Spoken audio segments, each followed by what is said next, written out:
Hi everyone. So, ఈ video అంతా simple retirement ప్లానింగ్‌తో ఒక ఫార్ములాతో చేస్తున్నామండి. సో, ఈ ఎగ్జాంపుల్‌లో మనకి ఒక ఫ్యామిలీ లైఫ్ స్టైల్ ఇప్పుడు ఒక 40,000 per month only life style expenses ఒక 40,000 పర్ మంత్ ఉంటే ఒక సింపుల్ ఫ్యామిలీకి ఫ్యూచర్‌లో వాళ్ళు రిటైర్మెంట్ అయ్యేటప్పటికి అది డబుల్ అవుతుంది అనుకుందాం. అంటే 80,000 అంటే ఇప్పుడు 5,00,000 అంటే 5,00,000 పర్ యానమ్ వాళ్ళకి మెయింటెనెన్స్‌కి కావాల్సొస్తే ఫ్యూచర్‌లో అది డబుల్ అవుతుంది గదా! సో, అది 10,00,000 అవుతుంది. సో, ఇక్కడ ఉన్న ఈ రూల్ ఏం చెప్తుందంటే మీ ఫ్యూచర్ ఎక్స్‌పెన్సెస్‌ని మల్టిప్లైడ్ విత్ 30 చేయమంటుంది. సో, మీకు ఫ్యూచర్ ఎక్స్‌పెన్సెస్ 1,00,000 అనుకోండి. సో, ఈ 10,00,000ని మల్టిప్లైడ్ విత్ 30 చేసుకున్నామంటే 3 క్రోర్స్ అవుతుందండి. సో, ఈ 3 క్రోర్స్ మనకి ఈ corpus requirement at the time of your retirement.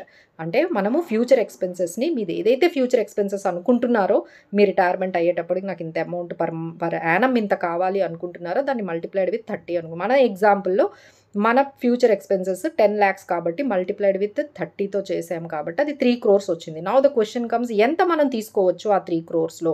So, 3 క్రోర్స్‌లో మీరు 4% మాత్రమే పర్ యానమ్ తీసుకున్నట్లయితే ఆ కార్పస్ ఏదైతే 3 క్రోర్స్ ఉందో అది అదే విధంగా మీకు ఫ్లోస్ ఇస్తూ ఇన్‌ఫ్లేషన్‌ని కూడా బీట్ చేస్తూ మీకు పెరుగుతూ ఉంటుందండి. ఎందుకంటే మీరు 4% మీరు తీసుకుంటున్నారు. సో, 4% 3 క్రోర్స్ మీద అంటే 12,00,000 పర్ యానమ్ అంటే 1,00,000 పర్ మంత్‌కి మీరు గాని తీసుకున్నట్లయితే మీకు ఈ ఇన్‌కమ్ ఏదైతే ఫ్లో ఉందో ఈ 1,00,000 పర్ మంత్ ఇన్‌కమ్ ఫ్లో ఉందో అది కంటిన్యూస్‌గా మీకు అడ్జస్ట్ అవుతూ ఉంటుందండి. ఎందుకంటే మనం 4% మాత్రమే ఇందులో నుండి తీసుకుంటున్నాం. సో, ఈ రూల్‌నైతే అందరూ గుర్తుపెట్టుకోండి. Future expenses multiplied by 30 corpus నుంచి ఓన్లీ 4%ని తీసుకోవడం అనేది మీరు అలవాటు చేసుకోండి.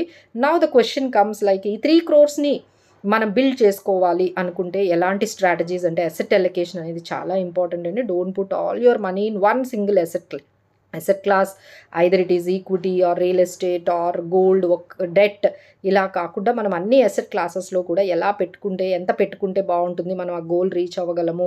ఆ తర్వాత డైవర్సిఫికేషన్ కూడా చాలా ఇంపార్టెంట్. అంటే స్టాక్స్‌లో అయితే మ్యూచువల్ ఫండ్స్, పీఎంఎస్, తర్వాత మనకి స్మాల్ కేసు ఇలాంటివి చాలా మనకి ఆప్షన్స్ ఉన్నాయి. అలానే రియల్ ఎస్టేట్‌లో కూడా చాలా ఆప్షన్స్ ఉంటాయి.